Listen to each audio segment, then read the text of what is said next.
দর্শক সবাইকে আমন্ত্রণ শুরু করছি আজকের এন্টারটেইনমেন্ট 24 দেশ বিদেশের বিনোদনের নানা খবর সাথে নিয়ে আছি আমি শাহরিন জেবিন। আগাম ঘোষণা ছাড়াই সিনেমার টিকিটের দাম বাড়িয়েছে ঢাকার মাল্টিপ্লেক্স চেইন স্টার সিনেপ্লেক্স কর্তৃপক্ষ। নতুন দাম অনুযায়ী কোনো টিকিটের দাম বেড়েছে 50 থেকে 150 টাকা, আবার কোনোটির দাম বেড়েছে 200 থেকে 300 টাকা পর্যন্ত। এদিকে হঠাৎ করে সিনেমার টিকিটের দাম বাড়ার কারণে সিনেমা দেখতে আসা দর্শকেরা পড়ছেন বিপাকে। এই নিয়ে অনেকে ক্ষোভ প্রকাশ করেছেন। টিকিটের দাম বাড়তি হলেও ঈদের সিনেমা মুক্তির 14তম দিনেও বাংলাদেশি ছবিগুলো হাউসফুল যাচ্ছে। এই যখন অবস্থা, তখন খোঁজ নিয়ে জানা গেছে বর্তমানে স্টার সিনেপ্লেক্সে সর্বনিম্ন টিকিটের দাম 400 টাকা এবং সর্বোচ্চ 1800 টাকা, যা ঈদের আগেও ছিল 350 এবং 1500 টাকার মধ্যেই। যদিও এ নিয়ে স্টার সিনেপ্লেক্স কর্তৃপক্ষের বক্তব্য, বর্তমান পরিস্থিতির কথা ভেবেই নাকি টিকিটের এই দাম সমন্বয় করা হয়েছে। তাদের মতে সবকিছুর সঙ্গে সামঞ্জস্য রেখেই নাকি বাড়ানো হয়েছে সিনেমার টিকিটের দাম। নতুন বছর বরণে বাংলার আকাশে দেখা মিলেছিল নতুন বাংলাদেশের যোদ্ধা আবু সাঈদ আর মুগ্ধর। আলোর ঝলকানিতে আকাশ জুড়ে ছিল 24-এর বীর, পায়রার খাঁচা ভাঙা থিম, ফিলিস্তিনের জন্য প্রার্থনা, সাথে বাংলাদেশ চীন বন্ধুত্বের শুভেচ্ছা বার্তাও। কেমন ছিল পহেলা বৈশাখের সেই ড্রোন শো? দর্শক দেখবো এবারে তারই এক ঝলক। ঘড়ির কাঁটায় সময় তখন সন্ধ্যা 7টা। সংসদ ভবনের আকাশে তখন আলোর ঝলকানি। হঠাৎ দেখা মিলল বুক চিতিয়ে দাঁড়ানো আন্দোলনকারী আবু সাঈদ। পানির বোতল হাতে প্রতিবাদী মুগ্ধ আকাশের বুকে ছড়াচ্ছে ভালোবাসার মুগ্ধতা। সোমবার মানিক মেয়ে এভিনিউতে এভাবে বাংলা নববর্ষ উদযাপনে রাস্তায় নেমেছিল লাখো মানুষের ঢল। চীনা দূতাবাসের সৌজন্যে বিশেষ এই ড্রোন শোতে আরও ফুটে ওঠে 24-এর বীর, পায়রার খাঁচা ভাঙা থিম, ফিলিস্তিনিদের জন্য প্রার্থনা এবং বাংলাদেশ ও চীনের বন্ধুত্বের শুভেচ্ছা বার্তা। বাংলাদেশে এমন ড্রোন শো দেখতে পেরে আনন্দের কথা ব্যক্ত করেন দর্শনার্থীরা। বাংলাদেশ আমরা বলি যে আধুনিক হচ্ছে, কিন্তু অনেক ক্ষেত্রে দেখা যায় আমরা পিছিয়ে ছিলাম। তো এইবার যখন আমরা গিফট পেলাম চায়না থেকে স্পেশালি এরকম একটা আধুনিক জিনিস, তো সেটা আমাদের সবারই ভালো লেগেছে। ফিলিস্তিনির পাশে দাঁড়িয়েছি, বাঙালিরা যে কোনো অংশে কম না কারো চেয়ে, এটা আমরা একটা বুঝতে পেরেছি। আমাদের খুব ভালো লেগেছে, এরকম আরো হবে, আমরা আরো চাই এরকম আরো অনেক শো। বাংলাদেশে কখন হয় নাই, ফার্স্ট টাইম দেখলাম, আমরা দেখে খুব উপভোগ করতে পারছি। খুবই অসাধারণ এই মুহূর্তটাই আর কি অন্যরকম। 24-এর বিপ্লব হওয়ার পর এত সুন্দর আমরা একটা নতুন বাংলাদেশ দেখলাম, তাই জন্য আমাদের চায়না ফ্রেন্ডশিপকে অনেক অনেক ধন্যবাদ। ড্রোন শোটা অনেক অ্যামেজিং ছিল, মনে হচ্ছে একদম 3D দেখাইতেছে রিয়েল লাইফে, অনেক মজা লাগছে, এক্সপেক্ট করিনি এত সুন্দর করে। ড্রোন শোটা যেহেতু আমাদের রেভলিউশন নিয়ে হইতেছে, বেশিরভাগ এটা ছিল খুব ভালো ছিল। আর হচ্ছে ড্রোন শো বাংলাদেশে এই প্রথম হয়েছে। এই ড্রোন শো কেবল একটি বিনোদনের মাধ্যম ছিল না, এটি বহন করেছে গুরুত্বপূর্ণ কিছু বার্তা। প্রযুক্তির মাধ্যমে তুলে ধরা হয়েছে গণ আন্দোলন, মানবিক বিপর্যয়, আশা, ভালোবাসার ইঙ্গিত। আলী আফতাব, চ্যানেল 24, ঢাকা। চলে গেলেন দর্শকপ্রিয় অভিনেত্রী গুলশান আরা। মঙ্গলবার সকালে অভিনেত্রীর ফেসবুক অ্যাকাউন্ট থেকেই জানা যায় এই খবর। পরবর্তীতে অন্যান্য সহকর্মীরাও সামাজিক যোগাযোগ মাধ্যমে গুলশান আরার মৃত্যুতে প্রকাশ করেন শোক। গুলশান আরার ফেসবুক পোস্টে তার সন্তানের দেওয়া তথ্য অনুযায়ী জানা যায় হৃদরোগে আক্রান্ত হয়ে মারা গেছেন তিনি। মঙ্গলবার সকাল 6:40-এ পরপারে পাড়ি জমান এই অভিনেত্রী। মৃত্যুর আগে হাসপাতালে লাইফ সাপোর্টে রাখা হয়েছিল তাকে। জানা গেছে ব্রাহ্মণবাড়িয়াতে দাফন করা হবে এই অভিনেত্রীকে। জীবদ্দশায় ব্যাচেলর পয়েন্টের মতো জনপ্রিয় নাটক সহ ছোট পর্দার অসংখ্য কাজ উপহার দিয়ে গেছেন গুলশান আরা।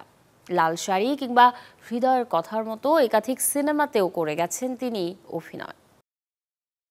ওপার বাংলার জনপ্রিয় বাস্তবের জুটি যশ নুসরাত, এই দুই তারকার রসায়ন এবারে অন স্ক্রিনে দেখা যাবে আরিস সিনেমায়, যেই ছবির গানে কণ্ঠ দিয়েছেন বাংলাদেশের শিল্পী অমি। আসছে 25 এপ্রিল ওপার বাংলার প্রেক্ষাগৃহে আলোর মুখ দেখবে এই সিনেমাটি।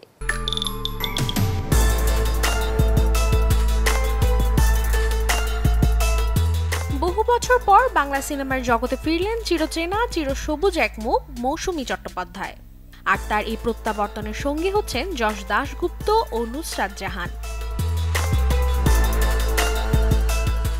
তারকাকে এক ফ্রেমে বাঁধছে নতুন ছবি আরি, যেখানে গল্প এগোবে মা ছেলের টানাপোড়েন, আবেগ আর ভালোবাসার শুকনো স্রোতের মধ্য দিয়ে।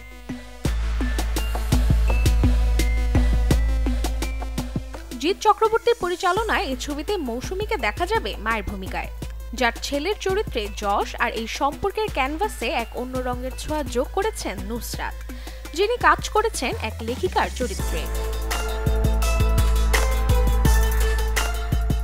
সিনেমার প্রচারে প্রকাশিত টিজার ইতোমধ্যেই মন ছুঁয়েছে দর্শকদের। সেখানে মায়ের স্নেহ, ছেলের নির্ভরতা আর সম্পর্কের ভাঙা গড়ার এক সূক্ষ্ম রসায়ন ধরা দিয়েছে নিপুণভাবে। এই নতুন সংমিশ্রণ ঠিক কতটা আলোড়ন ফেলবে পর্দায় তা জানতে অপেক্ষা করতে হবে 25 এপ্রিল পর্যন্ত, কারণ এই দিনে প্রেক্ষাগৃহে মুক্তি পেতে যাচ্ছে সিনেমাটি। Desk report, channel 24। ক্ষমা চাইছেন রাজকুমার রাও, কিন্তু কেন? সেই উত্তর নিয়েই বলিউড এই অভিনেতা হাজির হবেন নতুন সিনেমা ফুলচুক মাফ নিয়ে, যে ছবিতে তার বিপরীতে নায়িকা হিসেবে আছেন ওয়ামিকা গাব্বি। ফুলচুক মাফ ছবিটি বলিউড প্রেক্ষাগৃহে মুক্তি পাবে 9 মে। কি হবে যদি জীবনের সবচেয়ে গুরুত্বপূর্ণ দিনটাই যদি ফিরে আসে বারবার? সবাই যখন বিয়ের উল্লাসে ব্যস্ত, তখন আপনি আটকে আছেন একই দিনে।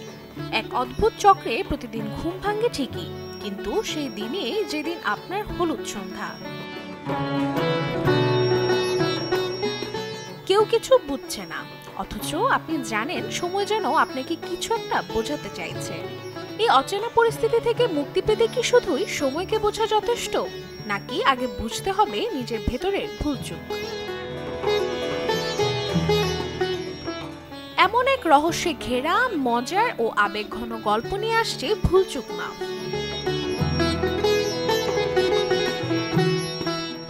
রঞ্জন চরিত্রে রাজকুমার রাও আর তিতলি চরিত্রে ওয়ামিকা গাব্বিকে দেখা যাবে একই ফ্রেমে।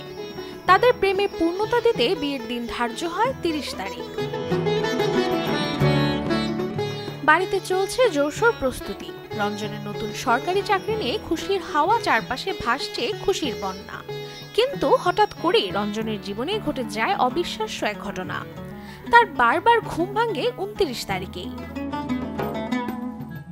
প্রতিদিনই শুরু হয় বিয়ের দিনের ঠিক আগের সকাল দিয়ে। মানুষজন হাসছে, সাজছে, বলছে আগের দিনকার কথা, কিন্তু একমাত্র রঞ্জনই জানে সে এই দিনটায় আটকে গেছে।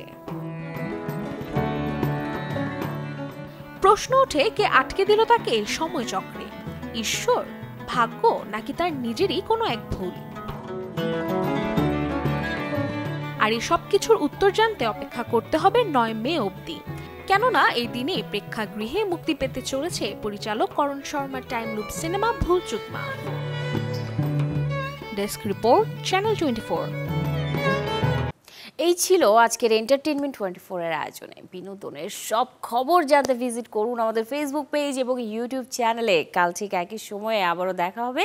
সেই পর্যন্ত সবাই ভালো থাকুন, সুস্থ থাকুন, অবশ্যই চ্যানেল 24 এর সাথেই থাকুন।